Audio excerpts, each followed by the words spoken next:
Je vais donc pouvoir donc créer la route pour supprimer le sentiment. Je vais revenir à mon sentiment contrôleur ici. Comme je veux supprimer mon sentiment, ce que je vais donc faire, c'est que je vais dire que je veux une méthode publique qui ne retournera rien, qui va permettre de supprimer en fait. Il nous faudra avoir comme valeur l'ID du sentiment qu'on veut supprimer. Et on pourra appeler la méthode par la suite. Je vais donc dire ici que ce sera un delete mapping.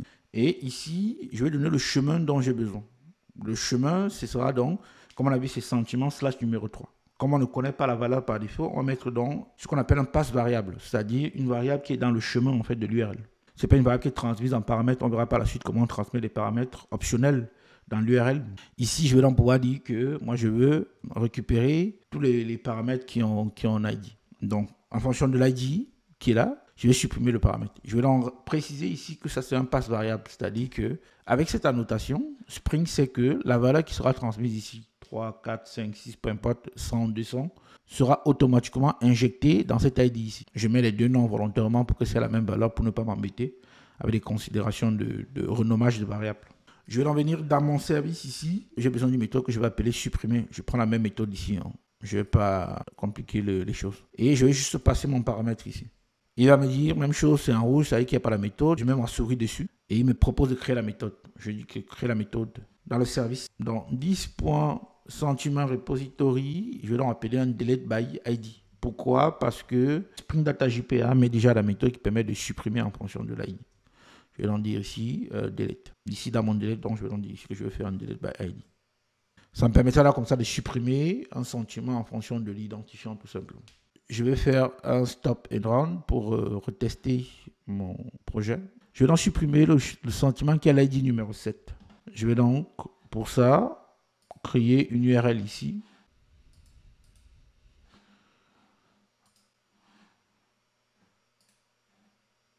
Je vais l'appeler supprimer. Je vais donc pouvoir dire ici que je vais le verbe delete. Je vais copier juste l'URL qui est utilisé dans les autres requêtes. Et je vais dire que je vais supprimer le sentiment numéro 7. Je vais enregistrer. Vous voyez, mon delete il est passé en rouge. Requête et 200. Ça veut dire que ça a été envoyé. Et ça a été supprimé. J'aurais pu ici rajouter, comme on l'a fait pour l'autre, un response status que je vais dire que la requête a bien été acceptée en fait et traitée. Le statut de votre réponse est très important parce que ça permet d'indiquer au client, du moins l'application qui vous appelle, parce que souvent on ne la connaissait pas. Ça peut être une API que vous exposez sur le net pour tout le monde. Ça permet d'indiquer à l'appelant ce que vous avez fait de sa demande, parce que la requête au final c'est une demande. Maintenant que ça c'est fait, je peux rechercher encore les sentiments pour voir ce qui existe. Là, il reste le 8. Je vais supprimer le 8. Cette fois, je ne devrais plus avoir de sentiments après ça.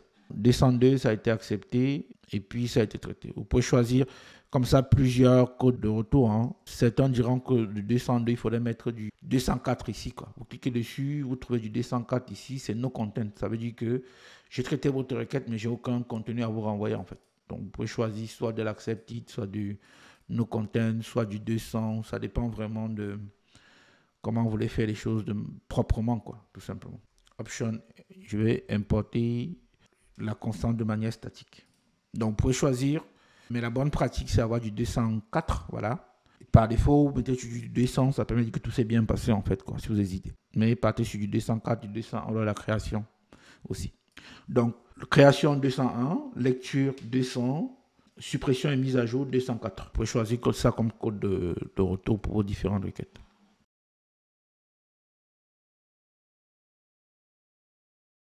Si je viens dire ici que je vais donc rechercher les sentiments, il n'y a plus de sentiments. Là, on est plutôt bien. Ce que je vais faire donc, c'est aller modifier mon service qui crée des sentiments pour lui dire en gros, moi je veux que tu mettes à jour le sentiment. Je ne veux pas trop analyser les choses parce que la bonne façon de faire les choses aurait été, lors de la création des sentiments, il aurait fallu faire une étape d'analyse en fait. Donc, je ne vais pas créer une classe pour le faire, mais on pourrait le faire, créer une classe pour analyser le sentiment, dire s'il est positif ou s'il est négatif. Et dans cette classe-là, on pourrait analyser le sentiment directement. Ou alors, ce qu'on pourrait faire, c'est faire appel à une API externe, en fait. on pourrait appeler une autre API qui est exposée sur Internet, qui est capable de récupérer un texte et de retourner, de dire si le texte est positif ou s'il est négatif. En fait. Je ferai ça dans une autre prochaine vidéo pour montrer comment faire un appel à une API externe quand on fait du Spring Boot, bien sûr. Je ne vais pas beaucoup m'embêter. Ce que je vais dire ici, que si mon sentiment, ou bien le texte qui est dans mon sentiment getText, ok, si il contient pas, c'est-à-dire que c'est une phrase négative, je vais dire ici que mon sentiment, ici, il est plutôt négatif, voilà. Le type de sentiment à mettre ici, c'est un sentiment positif. Je vais commencer par positif. Je vais dire que par défaut, donc, mon sentiment, il est plutôt positif. Je veux dire que les gars sont plutôt satisfaits de la formation ou bien du support que je vais.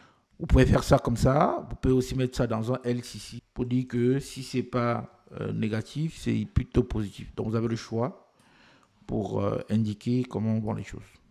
Donc, j'aurai dans la possibilité d'avoir soit un sentiment négatif, soit un sentiment positif. Maintenant, je vais retester mon projet en créant de nouveau 2 sentiments. Vous pouvez créer 2, 3, 4, 5, 6, peu importe, pour tester, pour voir ce qui se passe. Vous pouvez encore aller plus loin et envoyer des mails à l'utilisateur pour dire merci pour votre participation. On reprendra contact avec vous. Vous avez le choix. En fait. Je vais donc recréer un nouveau sentiment. Ici, celui-ci est censé être un sentiment négatif. Et ici, celui-ci est censé être un sentiment positif. Je vais donc pouvoir afficher toute la liste de mes sentiments. Et vous avez un sentiment négatif et vous avez un sentiment positif. À ce niveau, on a nos 2 types de sentiments. On a vu comment passer les passes variables tout à l'heure. Il nous reste une chose à faire, c'est juste de dire que moi, je vais pouvoir dire que je vais rechercher des sentiments et je veux que les sentiments qu'on recherche soient juste les sentiments négatifs. Comment je fais ça? On a vu que cette URL c'était RESTful. Je vais donc pouvoir ajouter ici, point d'interrogation, c'est pour dire qu'on va rajouter des paramètres, ce qu'on appelle les query paramètres, c'est-à-dire des critères de filtre. Le pass par exemple, c'est plutôt un critère de lecture, c'est-à-dire qu'on suppose que l'élément qu'on veut dire existe. Et le query par exemple, c'est plutôt un critère de filtre, d'accord? Comme vous pouvez rechercher sur Google des mots en fonction de vos souhaits, tout simplement, quoi. Vous recherchez les sites, par exemple, vous voulez pas avoir un site qui affiche tous les films, vous voulez pas avoir un site qui donne toutes les formations sur Spring. Donc, vous allez donc taper dans ce genre de paramètres. Donc, nous, on veut que le type de sentiment qu'on nous soit retourné soit un sentiment positif. Voilà. Nous, on voudrait retourner tous les sentiments positifs. Donc, voilà comment je peux donc dire ici que je veux passer un paramètre, mon sentiment positif. Question donc, comment je récupère le paramètre. Pour récupérer le paramètre, je vais donc revenir dans mon sentiment contrôleur ici. Ce que je dis là, on pourrait le faire pour le client aussi. Hein. Je vais revenir dans mon sentiment contrôleur qui est par là. Okay? Ou alors je peux venir sur le côté ici chaque fois pour récupérer le contrôleur, sentiment contrôleur. Je ne vais pas créer une nouvelle méthode, mais je vais mettre à jour la méthode de rechercher en fait. Parce que comme ce n'est pas une méthode qui a une URL bien spécifique, je peux en venir ici dans ma méthode de rechercher. Ici dit que potentiellement, dans mon sentiment, il y a des paramètres. Donc, ce que je vais en faire ici, c'est que je vais dire ici que on peut recevoir des paramètres. Le premier paramètre, c'est le type. Quel est le type? Comme on a donné le type ici, c'est le type sentiment qu'on a mis tout à l'heure. Comme ça, il va prendre la chaîne de caractères, il va mapper ça directement en énumération pour nous. Et comme c'est un paramètre, il ne va pas apparaître dans la route. C'est un critère de filtre, il n'apparaît pas dans la route. Par contre, ce qu'on va donc faire ici, c'est qu'on va simplement dire ici que c'est un request paramètre. Comme ça peut être disponible ou pas, je vais dire ici que par défaut, ce n'est pas requis. Si vous ne mettez pas request égale à false, la recherche qui retourne tous les éléments ne peut plus marcher en fait. Donc je vais donc récupérer ça ici. Et je vais donc pouvoir passer donc ici en paramètre donc le type comme critère de filtre. Vous pouvez passer autant de paramètres que vous voulez. Hein. Il va donc me proposer de mettre à jour ma méthode ici. Je vais donc dire que oui, tu peux mettre à jour ma méthode. À ce niveau, j'aurai donc 2 choses à faire. Je vais dire ici que si le type est égal à nul, j'aime bien faire des conditions plutôt positives en fait et pas des conditions négatives dans mes tests.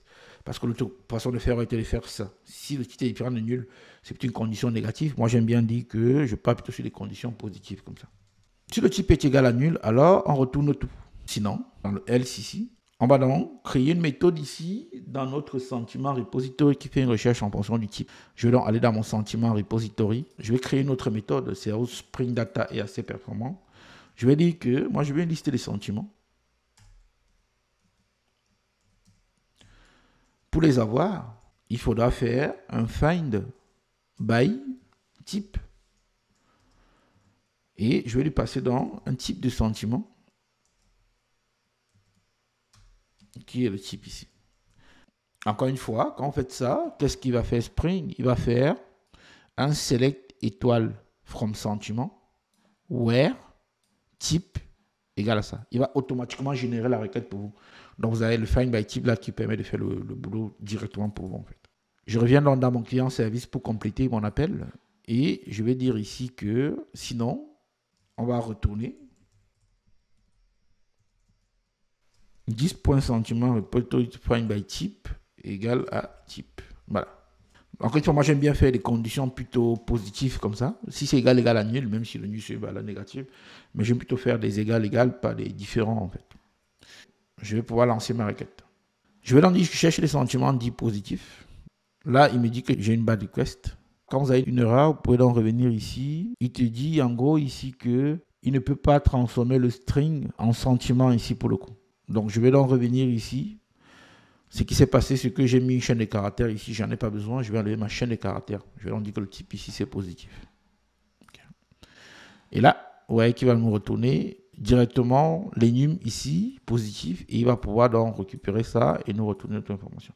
On avait 2 tout à l'heure, si j'enlève celui-ci, j'ai 2. Et quand je veux le négatif, même chose, point d'interrogation, je vais dire ici que c'est du négatif que je cherche. Et puis si je relance, pardon, j'ai pas mis le paramètre, du coup, j'ai pas mis le type ici. Il faudrait mettre bien que le type de paramètre c'est négatif. Sinon, ça ne marche pas. Voilà, négatif.